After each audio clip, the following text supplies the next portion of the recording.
Hi hello ಸ್ನೇಹಿತರೆ, welcome to target K S YouTube channel.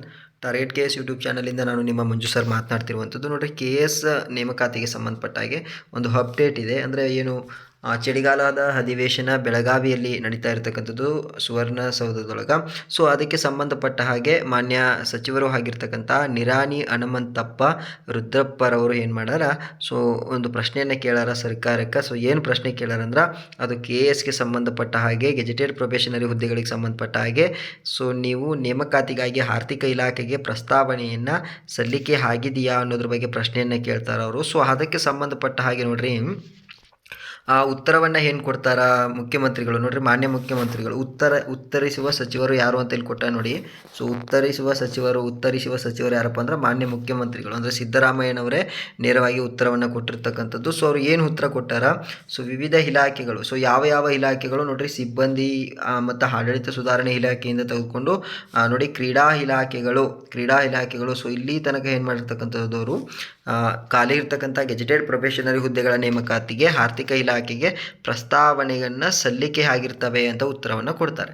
So ಹಾಗೆ ಅವರು next ಪ್ರಶ್ನೆಯನ್ನು ಒಂದು ಕೇಳ್ತಾರೆ ನೋಡ್ರಿ, ಎಷ್ಟು ಕೆ ಎಸ್ ಹುದ್ದೆಗಳ ನೇಮಕಾತಿಗಾಗಿ ಸಿಬ್ಬಂದಿ ಮತ್ತು ಆಡಳಿತ ಸುಧಾರಣಾ ಇಲಾಖೆಯಿಂದ ಆರ್ಥಿಕ ಇಲಾಖೆಗೆ ಪ್ರಸ್ತಾವನೆ ಸಲ್ಲಿಸಿದೆ, ಅವುಗಳಲ್ಲಿ ಎಷ್ಟು ಹುದ್ದೆಗಳ ನೇಮಕಾತಿಗೆ ಆರ್ಥಿಕ ಇಲಾಖೆಯು ಒಪ್ಪಿಗೆಯನ್ನು ನೀಡಿದೆ ಅಂತ ಹೇಳಿ ಮತ್ತೊಂದು ಪ್ರಶ್ನೆಯನ್ನು ಕೇಳ್ತಾರೆ. ಸೊ ಆ ಒಂದು ಸಂದರ್ಭದಲ್ಲಿ ಹೇಳಿರ್ತಕ್ಕಂಥದ್ದು, ವಿವಿಧ ಇಲಾಖೆಗಳಲ್ಲಿ ಖಾಲಿ ಇರತಕ್ಕಂತಹ ಗೆಜೆಟೆಡ್ ಪ್ರೊಬೇಷನರಿ ಹುದ್ದೆಗಳನ್ನು ನೇರ ನೇಮಕಾತಿ ಮೂಲಕ ಭರ್ತಿ ಮಾಡಿಕೊಳ್ಳಲು ಆರ್ಥಿಕ ಇಲಾಖೆಯು ಸಹಮತಿ ನೀಡಿರುವ ಹುದ್ದೆಗಳ ವಿವರಗಳನ್ನು ಅನುಬಂಧದಲ್ಲಿ, ಅಂದರೆ ಕೆಳಗಿನ ಅನುಬಂಧದಲ್ಲಿ ನೀಡಲಾಗಿದೆ ಅಂತ ಹೇಳ್ತಾರೆ. ಸೊ ನೋಡ್ರಿ, ಅದ್ರ ಬಗ್ಗೆ ಒಂದಷ್ಟು ಮಾಹಿತಿಯನ್ನು ಮುಂದೆ ಕೊಡ್ತಾ ಹೋಗ್ತೀನಿ. ಸೊ ಇಲ್ಲಿ ನೋಡ್ರಿ, ಎಷ್ಟು ಹುದ್ದೆಗಳಿಗೆ ಅವರು ಕೇಳ್ಕೊಂಡಿದ್ರು, ಆಡಳಿತ ಇಲಾಖೆ ಭರ್ತಿ ಮಾಡಲಿಕ್ಕೆ ಎಷ್ಟು ಹುದ್ದೆಗಳನ್ನು ಭರ್ತಿ ಮಾಡಲಿಕ್ಕೆ ಕೇಳ್ಕೊಂಡಿತ್ತು, ಆಗ ಆರ್ಥಿಕ ಇಲಾಖೆ ಎಷ್ಟು ಹುದ್ದೆಗಳಿಗೆ ಅನುಮತಿಯನ್ನು ನೀಡದ ಅನ್ನೋದ್ರ ಬಗ್ಗೆ, ಸಹಮತಿಸಿದೆ ಅನ್ನೋದ್ರ ಬಗ್ಗೆ ಸೊ ಇಲ್ಲಿ ಹೇಳ್ತಾ ಹೋಗ್ತೀನಿ ನೋಡಿ. ಮೊದಲಿಗೆ ಸಿಬ್ಬಂದಿ ಮತ್ತು ಆಡಳಿತ ಸುಧಾರಣಾ ಇಲಾಖೆಯಲ್ಲಿ 97 ಹುದ್ದೆಗಳಿಗೆ ಏನು ಮಾಡಲಾಗಿತ್ತು, ಒಂದು ಆಡಳಿತ ಇಲಾಖೆ ಪರ್ಮಿಷನನ್ನು ಕೇಳಿತ್ತು. ಸೊ ಅದು 85 ಹುದ್ದೆಗಳ ನೇಮಕಾತಿಗೆ ಭರ್ತಿಗೆ ಪರ್ಮಿಷನನ್ನು ಕೊಟ್ಟಿರ್ತಕ್ಕಂಥದ್ದು. ಹಾಗೆಯೇ ಗ್ರಾಮೀಣಾಭಿವೃದ್ಧಿ ಮತ್ತು ಪಂಚಾಯತ್ ರಾಜ್ ಇಲಾಖೆಯೊಳಗೆ 59 ಹುದ್ದೆಗಳಿಗೆ ಕೇಳಿತ್ತು. ಸೊ ಅದು 55 ಹುದ್ದೆಗಳಿಗೆ ಪರ್ಮಿಷನನ್ನು ಕೊಟ್ಟಿದೆ.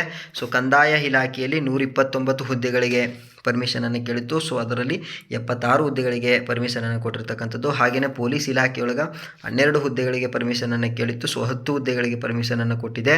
ಸೊ ಹಾಗೆಯೇ ಕಾರಾಗೃಹ ಇಲಾಖೆಯೊಳಗೆ 9ಕ್ಕೆ ಪರ್ಮಿಷನನ್ನು ಕೇಳಿತ್ತು. ಸೊ ಅದರಲ್ಲಿ 3 ಹುದ್ದೆಗಳ ಭರ್ತಿಗೆ ಅನುಮತಿಯನ್ನು ಕೊಟ್ಟಿರ್ತಕ್ಕಂಥದ್ದು. ನೋಡ್ರಿ, ವಾಣಿಜ್ಯ ತೆರಿಗೆಗಳ ಇಲಾಖೆ, ಸೊ ಇದರೊಳಗೆ ನೋಡ್ರಿ 143 ಅಂದರೆ 143 ಹುದ್ದೆಗಳ ಪರ್ಮಿಷನ್ ಕೇಳಿದ್ರು, ಅವರು 140 ಹುದ್ದೆಗಳಿಗೆ ಪರ್ಮಿಷನನ್ನು ಕೊಟ್ಟಾರ ಅವರು. ಮತ್ತು ಖಜಾನೆ ಇಲಾಖೆಯೊಳಗೆ 69ಕ್ಕೆ ಕೇಳಿದ್ರು, ಅದರಲ್ಲಿ 48 ಹುದ್ದೆಗಳ ಭರ್ತಿಗೆ ಅನುಮತಿಯನ್ನು ಕೊಟ್ಟಿರ್ತಕ್ಕಂಥದ್ದು.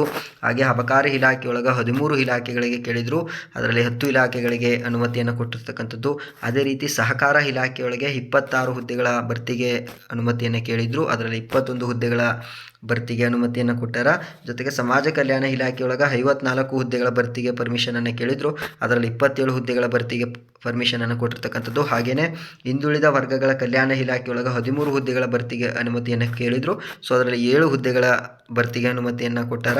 ಜೊತೆಗೆ ಕಾರ್ಮಿಕ ಇಲಾಖೆಯೊಳಗೆ 11 ಹುದ್ದೆಗಳು ಖಾಲಿ ಇದ್ದವು. ಸೊ ಅದರಲ್ಲಿ 4 ಹುದ್ದೆಗಳಿಗೆ ಪರ್ಮಿಷನ್ ಕೊಟ್ಟಿದ್ದಾರೆ.